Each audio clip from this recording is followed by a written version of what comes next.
مرت 5 سنوات على زواجي، 5 سنوات من دفء التفاصيل، كأننا ما زلنا نعيش شهرنا الأول. كنا نتناول العشاء باكرا كل ليلة لأتمكن من النوم والاستيقاظ للعمل في الصباح الباكر. كانت تمازحني على العشاء وتلاطفني فأبادلها الحب.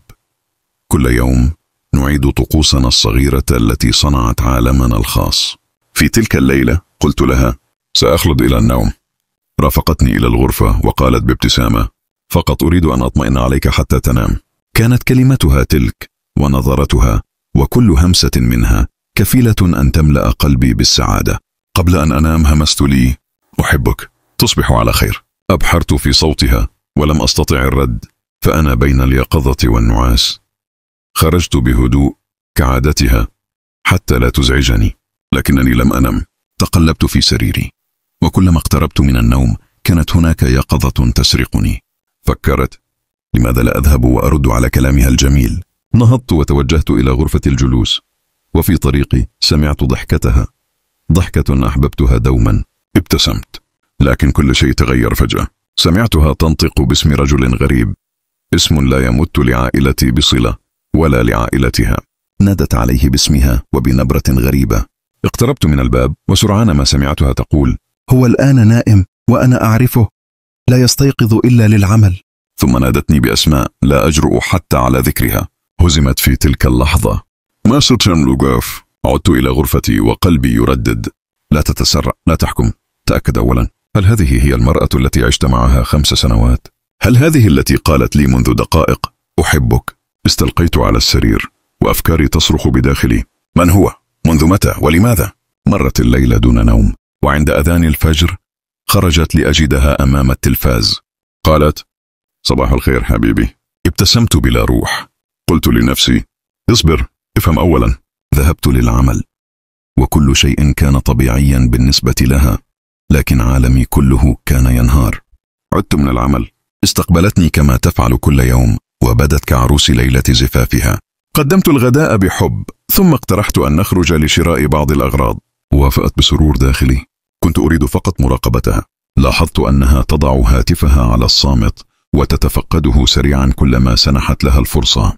سألتها: من تراسلين؟ قالت كما اعتادت: أختي. فسألتها: ولم الهاتف على الصامت؟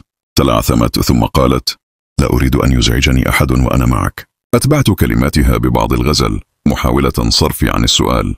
لم أجادل، كنت أبحث عن وضوح لا مواجهة. عدنا إلى البيت.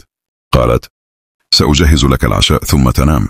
لكنني قرأت نظرتها، نظرة تطلب مني أن أنام فقط لتخلو لنفسها. قلت لها: لا عشاء اليوم، فقط أريد النوم، أنا متعب جدا. قالت بابتسامة: كما تريد. رافقتني وداعبتني بكلماتها حتى غفوت، لكن هذه المرة كنت نائما حقا. لم أنم منذ الليلة الماضية، فجسدي كان قد وصل لحده. بعد 3 ساعات استيقظت بعجلة. هناك شيء بداخلي يريد أن يعرف الحقيقة. خرجت من غرفتي بهدوء، اقتربت من غرفة الجلوس ووجدتها لا تزال في مكانها، لم تتحرك. وقفت عند الباب بخفة. بعد دقائق رن هاتفها، ردت عليه بلهفة واضحة وبصوت مفعم بالشوق. قالت له: راح أشغل جهازي وأشوفك. كانت تعني مكالمة بالصوت والصورة. أسرعت إلى غرفتي، أعرف تماما مكان جهازها المحمول. تمددت على السرير لأوهمها أنني نائم. دخلت، أخذت الجهاز، نظرت إلي، ثم خرجت بهدوء وثقة، وأغلقت الباب خلفها. قلت في نفسي: معرفتها بي وعشرتنا جعلتها بهذه الجرأة. الآن حان وقت الحقيقة. تسللت خلفها ووصلت إلى باب الغرفة. بهدوء فتحت الباب فجأة ودخلت، وكانت الصدمة الكبرى. بعد مرور 3 ساعات من نومي استيقظت فجأة. لم يكن ذلك بسبب صوت أو حركة، بل كان قلبي من أيقظني، كما لو أنه يعرف أن شيئا ما يحدث الآن خلف ظهري. خرجت من غرفتي بهدوء متجها نحو غرفة الجلوس. اقتربت أكثر. الباب كان مواربا. هي هناك في نفس المكان، كأنها لم تتحرك منذ خرجت من غرفتي. وقفت بصمت أراقب، أتأمل لمدة 5 دقائق أو أكثر، وكل ثانية تمر كانت تزيد في قلبي شكا وفي صدري وجعا. رن هاتفها، أمسكته بسرعة وردت بصوت خافت، لكني كنت أسمع لهفتها، أسمع تلك النبرة التي كنت أظنها لي وحدي. قالت له بصوت مملوء بالشوق: راح أشغل جهازي وأشوفك هنا. تحركت قدماي دون تفكير. عدت إلى الغرفة، تمددت على السرير، تظاهرت بالنوم. دخلت هي بهدوء، أخذت جهازها المحمول، نظرت إلي للحظة لتتأكد أنني لا أزال في سباتي، ثم خرجت وأغلقت الباب خلفها وكأنها معتادة على هذا المشهد. حينها فقط فهمت أن الطمأنينة التي كنت أعيشها لم تكن إلا سباتا عميقا في قلب خيانة صامتة. تسللت خلفها، مشيت بخطى لا تسمع. اقتربت من باب الغرفة وفتحته فجأة.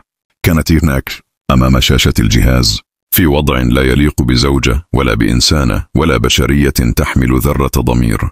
تجمدت هي في مكانها وارتجفت يدها وسقط الجهاز. صرخت، بررت، كذبت، لكنني لم أكن هناك لأسمع. كنت هناك فقط لأتأكد. نظرت إليها نظرة رجل، لا غضب فيها ولا دموع، بل نظرة موت، موت الثقة والروح والحب. خرجت من الغرفة دون أن أنبس بكلمة. رجعت إلى غرفتي، تمددت على السرير وابتسمت ابتسامة من فقد كل شيء. هذه المرة لم أجهز نفسي للعمل، بل جهزت حقيبتي، حقيبة الرحيل. كتبت لها ورقة صغيرة وتركتها على الطاولة. ما خذلتني الليلة. أنت خذلت 5 سنوات من الحب، خذلت رجلا صدقك حين كذبت، وثق بك حين خانك قلبك. أنا لا أكرهك، لكنني لم أعد أملك في قلبي مكانا لك. أحتاج أن أكون مع من لا يجعل النوم لحظة خيانة. خرجت من المنزل دون دموع، دون وداع، دون ندم. خرجت وأنا أعرف أنني لن أعود، لأني حين غادرت تلك العتبة كنت قد غادرت قلبي القديم أيضا.